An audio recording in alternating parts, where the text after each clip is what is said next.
Hello, my name is Conrad Wetzel, and sitting down with us today is Kathy Kelly. Kathy works with Voices for Creative Nonviolence, which is an effort to promote peace in contrast to war making. She's been very active for a long time. She's really quite well known in the peace movement, and so we really are quite pleased to have you with us today, Kathy. She's been in Afghanistan 3 times. She just got back from there January 4th and are going again in March, I understand, March 14th. And she leads delegations there to meet the common people of Afghanistan, to hear what their life is like, what they're experiencing with the war going on. And it's a really privilege for us to have you here with us today. Well, Conrad, I can't imagine ever turning down an invitation to come to Champaign-Urbana, actually. It's always, for me, been a little bit like a mini retreat to be in touch with the good activists here and to sense how much people really yearn to live in a world without war. Oh, isn't that true? It is a yearning. And it is unfortunate, whereas many people do yearn for that, the government acts as if those voices aren't even being expressed. But a lot of people are expressing those voices. And certainly you and your friends in the Voices for Creative Nonviolence are trying to lift that voice. Tell us something about yourself, how you came to be involved in this kind of nonviolent work. Well, I suppose I would trace roots way back to growing up on the southwest side of Chicago in a neighborhood where we didn't know there were people who weren't Catholic. And the main role models were the nuns. And the nuns always shared everything in common. They never showed any sign of having any interest in acquiring personal wealth. They all wore the same clothes. They taught in the same environs and seemed pretty happy about their lives to us. And they shared in common just about everything, and much of it was given as gifts from the closets and cabinets and pantries of the families in the neighborhood. So that I think that had a big impression on me. It probably helped me with war tax refusal. I've been, I suppose, now in enough war zones and held children in my arms while bombs are exploding with these deafening blasts and sickening thuds and ear-splitting explosions, and seen how frightened children are, how dismayed their parents are. I've been in hospitals with young ones whose bodies have been torn open, gashes and wounds, and sometimes when they awaken they'll have to learn that the grandmother is the only surviving relative. And so these kinds of stories persuade me I'll never pay for war. Never, never, never. It's just not even an open question. And I've been fortunate in my life that I've been able to work out a way to do that. I haven't, since 1980, paid any form of federal income tax. And much of the time I've lived under the poverty level. But anyway, getting back to the nuns, I don't think it necessarily is a superior way of life to be caught up in the sort of the national religion of the United States, which tends to be shopping. I'm not very good at it, and I don't want to become good at it. I don't want to own a home. I don't want to own a car. I don't know how to drive a car. So I think what I learned from the nuns about happiness being available through a lot of simplifying of lifestyle and sharing of resources was quite helpful. But I don't think I had a thought in my head, Conrad, when I was younger about actually trying personally to make a difference or having a responsibility to do so in the face of a war. In fact, I was in college during the Vietnam War.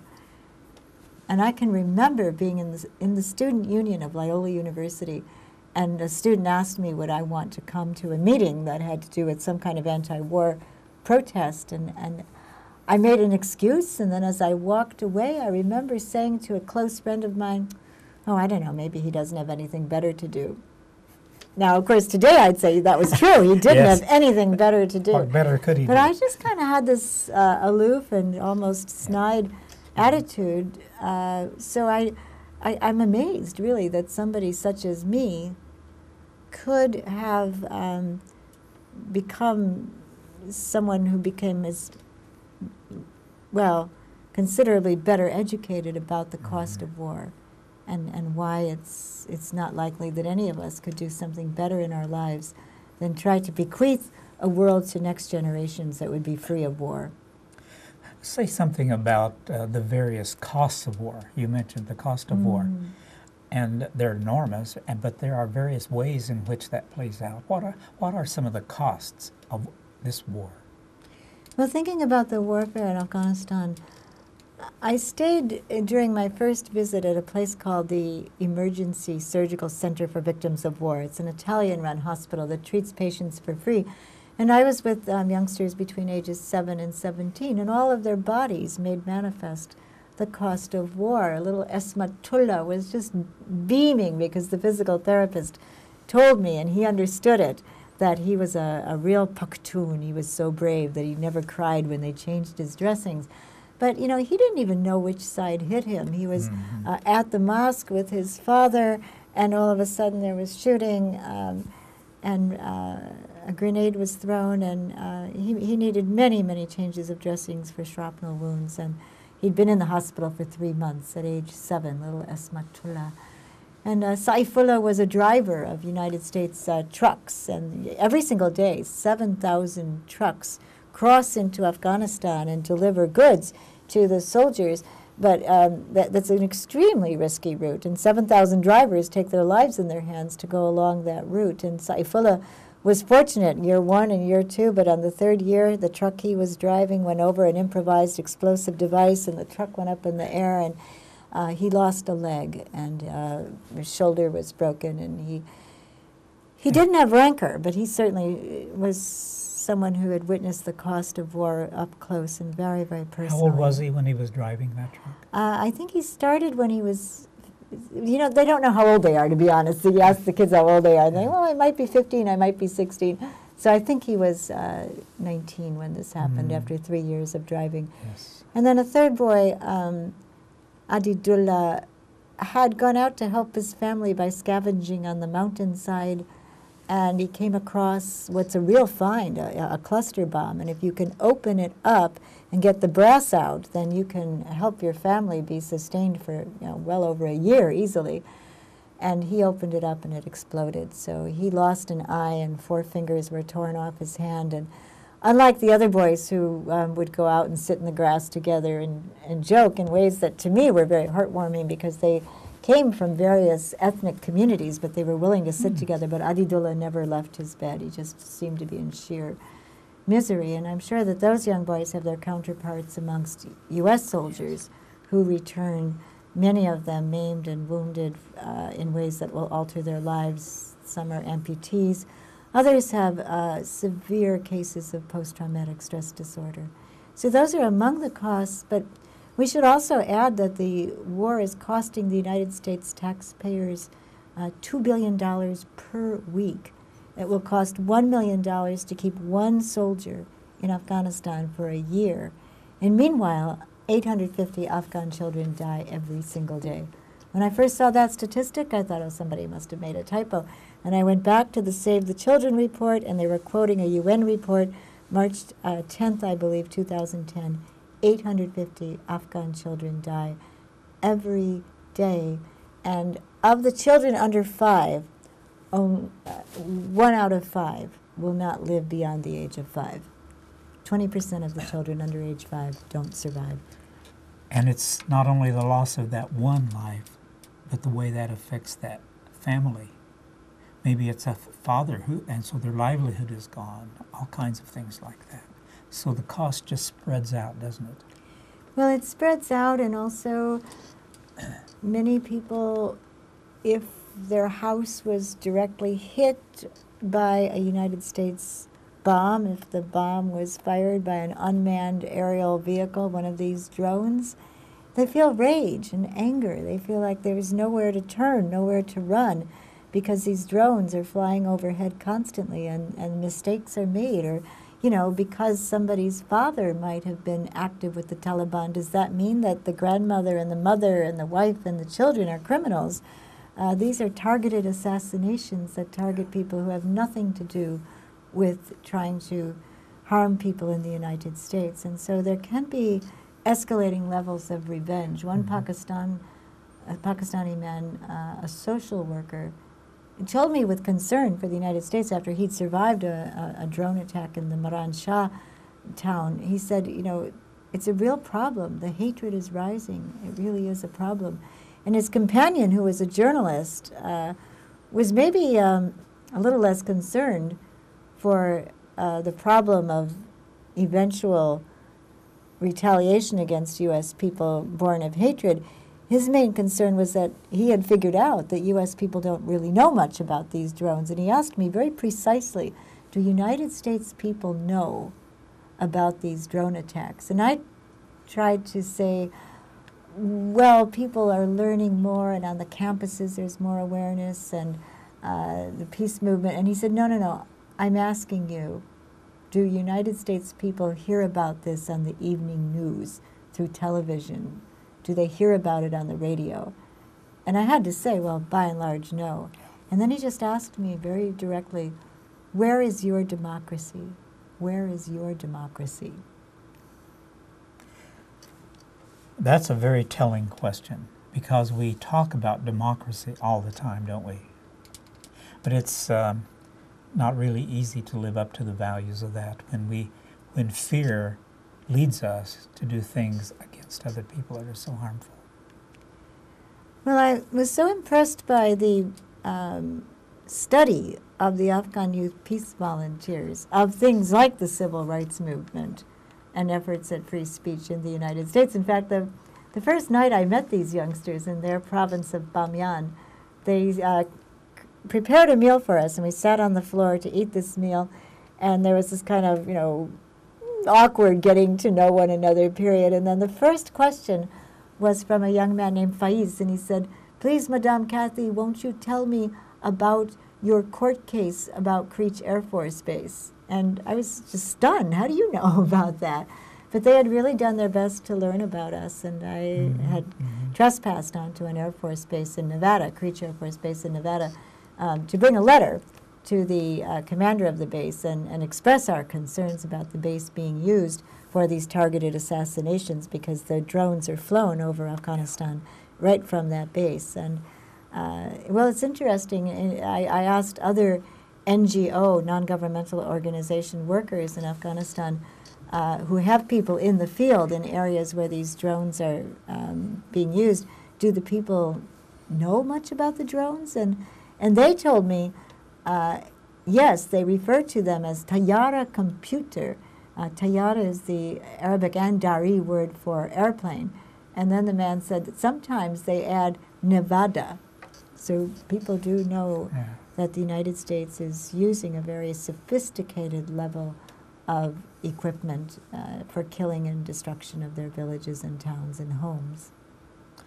And how can a people on the receiving end of that stand up against it? Well, that's a very good question. Only 3% of the people in Afghanistan have access to the internet.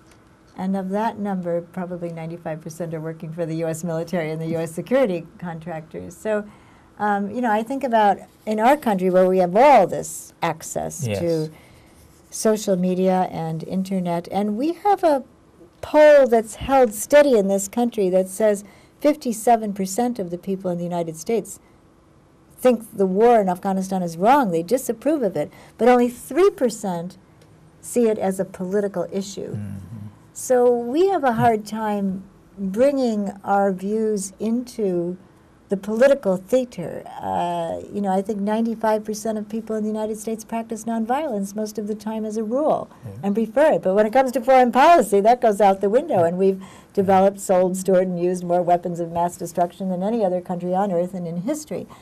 So, you know, we have these very dangerous practices going on, which we would not want to see practiced against us. No. But in Afghanistan, most people that we talk to, whether they're educated and working in sophisticated jobs in Kabul or peasants in Bamyan, talk about corruption, and they feel stymied, that there's no way that they can wrest the governance away from the hands of people who are engaging in high-level corruption. One man said to me, His name is Nur Aga Akbari, and he works in the Ministry of Agriculture, and as things go, that's not a very corrupt ministry. He said it can take him days to get a truckload of fruit from point A to point B, but someone could get a truckload of opium on the other side of the world in less than one day. So there's 93% of the world's opium comes from Afghanistan. Many people are making huge amounts of money controlling the roads, controlling the trafficking of drugs, and the corruption seeps into every aspect of life, and people almost routinely get in the habit of charging bribes to get anything done. Well, the United States has paid huge bribes to get their trucks moving along the roads, for instance. It's $1,000 per truck, and 7,000 trucks go out every day. And the United States has endorsed the governance, which includes some warlords whose hands are just blood-stained. Dostum, Fahim. In the Karzai family, there are people who are accused of having committed atrocities.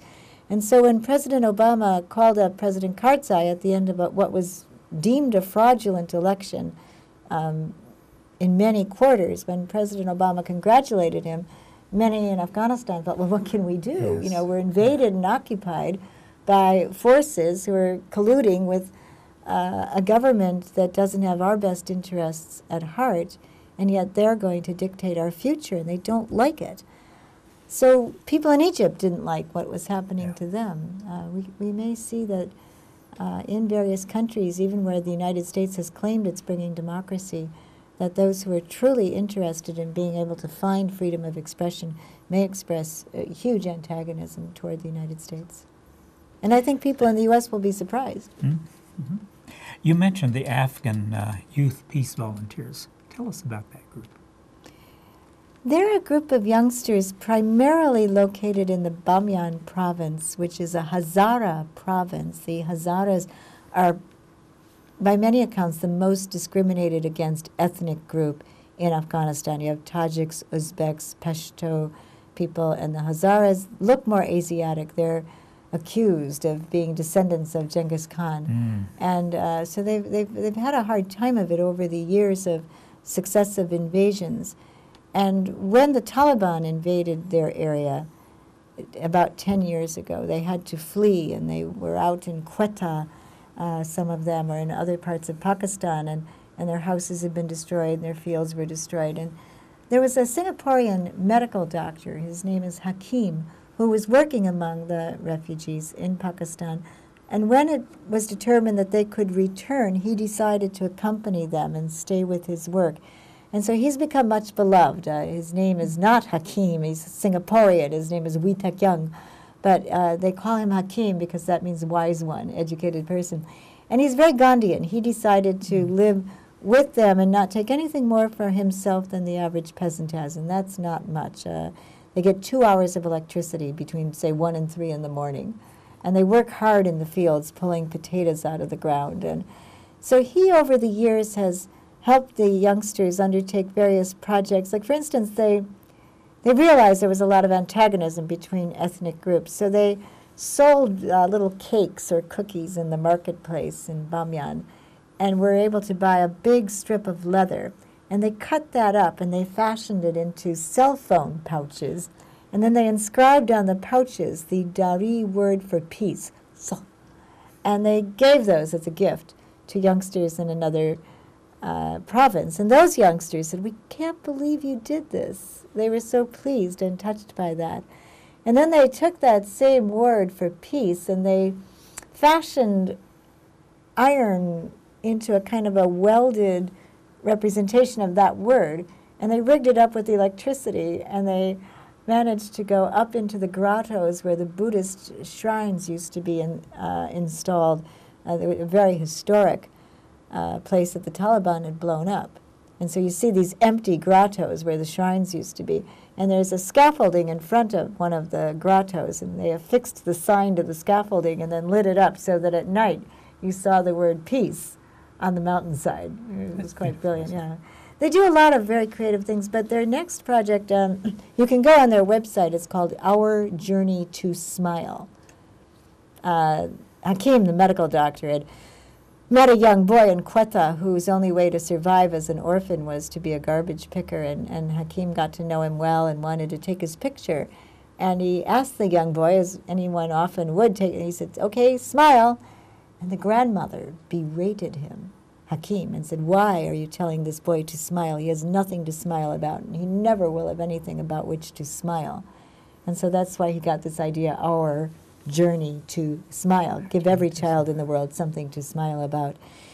And they, during December, had a half-hour phone call with Noam Chomsky. And then they went to visit as many of the heads of 29 NGOs that had signed a report called Nowhere to Turn, challenging the United States military and NATO, the International Security Assistance Forces, saying, you've got to stop the death squads, and you've got to stop arming local militias in every village. These are creating situations of heightened antagonism. And they also believed that when the United States military goes out and tries to do humanitarian projects, a lot of times the projects aren't done very well, or U.S. NGOs in their consistent rotations just don't finish them, or because of their collaboration with the military, it endangers all of the humanitarian NGOs. So these youngsters really got to know the people who were doing work in Kabul and other parts of the country. They interviewed them. They learned about the fact that 9,000 inquiries had been made, 2,000 inquiries had been made over a 9-month span with the U.S. military by people from provinces on the eastern part bordering with Pakistan who are saying, where are our loved ones? You did a night raid, you took our loved ones, where are they? Are they in your prisons? Are they going to be released? And so they learned about these things, and they wrote their own alternative December review. President Obama issued a December review making a case that there was success and improvement in Afghanistan. And he never mentioned that 850 Afghan children die every day. Never mentioned statistics about the poverty and the tremendous destruction and wreckage of their infrastructure. So the youngsters held a press conference and presented their December review, and they each spoke to it very, very eloquently. So they do things like that, but they're also gathering people together in mid-March. They want to have an inter-ethnic walk together, Hazaras, Pashtun, Tajik, Uzbek, varying groups walking together in Kabul, and then they're going to plant trees as a symbol of their commitment to nurture life, and then they'll have a candlelight vigil remembering people, young people particularly, who've been killed in Afghanistan. And they want internationals to come and join them. So I'm very excited about this possibility, and we think that when people come back to the United States after this kind of travel, they'll hit the ground running, and they'll make presentations and do outreach as you've allowed us to do here on this half hour, Conrad. Is there any group of young people here in our country that's in touch with the Afghan group youth? Well, I've been very excited to see high schools engaging in Skype conversations. I was just on one yesterday that went for about 2 hours, and it was interesting. High school students in Gonzaga University High School in Washington, D.C., and at the Brophy Prep in Arizona, talked with the Afghan Youth Peace Volunteers. And I learned things I hadn't known, you know, that their interests are in swimming and in biking, and they have that in common, and that one of the Afghan youths had just discovered a piano for the first time and was very excited about those sounds. Yes. Now, as you have been involved with this kind of work, you've certainly gained friendships all over the world, haven't you? I've been really privileged in that way. And it really is true that what we send into the lives of others comes back into our own. What are some of the things you would say that you have received, not setting out to receive it, but have received as a result of being so active in nonviolence and peace work? Well, I don't think you can ask for a gift in life greater than to know certain truths and know them passionately. And one gift I've received is the knowledge that war is, in a sense, never won, that there's a tremendous loss as soon as a war begins. And I've learned that from children, children who are little survivors, and I've also learned a great deal about forgiveness. I've been with people who are fully aware of the way in which my country is affecting their country. I was with mothers at the bedsides of their dying children who would pull me down on the bed next to them. My shoulder would be damp from their tears. And they would say to me, "Believe me, I pray that this will never happen to a mother from your country," and say it in an earnest way. And also the sense of hospitality, people bringing us into their homes, asking us to sleep on their rooftops with them, sharing their meals, handing us their children. And also, I've had a chance to learn a bit about the way life can slow down when we're not so hooked in. I find that when I come back to the United States, it takes me about 8 seconds to readjust to having electricity. Okay, I'm home, lights on, water. Yes. But there's something very good in being able to see the joy of living more simply and sharing those resources more equitably, and doing so with more leisure time to think about where you'd like your life to go.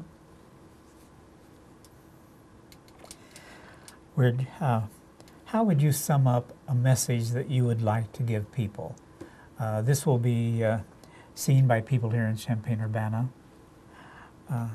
What are some of the main things you would like to say? I think that the most poor people, the most impoverished people in the world, should be our highest priority. And if we do that, it solves so many other problems. We could solve world hunger. We could eradicate disease. We could do it. We can't do it and continue to bankroll the military. It's just not possible. But we're in a setting where we dedicate so much of our wealth and our productivity to wars that maim and kill and destroy. And we don't have to be that way. We could be beloved all over the world. And so if the poor of the world are our highest priority, if we truly believe in nonviolence as something that our foreign policy can be predicated on, and if we never let inconvenience get in the way of acting in accord with our deepest ideals, I think our lives will be vastly improved. Who would you say are some of the main figures in nonviolent work who sort of stand out for you as models that people should be learning more about and learning how to learn from their example? Certainly yours. The Afghan Youth Peace Volunteers, and it's good to do a Wikipedia search for Dr. Ramadan Bashar Dost, and also the person who coordinates these Youth Peace Volunteers has made many videos that can be seen. And I never miss a chance to give a young person Dave Dellinger's autobiography, From Yale to Jail. I'm sure he spoke on this campus, and he was a hero. All right, very good. It really has been very, not only pleasant, but inspiring to sit down and talk with you today, Kathy. And we're fortunate that it was the YMCA who brought you here today, isn't that right? Yeah, it's for me a very good familiarity. I greatly appreciate the history of that group in this city. Kathy spoke at the Friday Forum today at the Y, and there was a very receptive audience, I thought, from what you had to say there. Well, and I think we might have a few extra hands helping us in Chicago after that. There were some wonderful students who are eager, and that's one of the things we have to nurture, giving support to the young people who really want to live in accord with their ideals. Well, Kathy, it's been a pleasure to have you today. Conrad. Thank you so very much for this.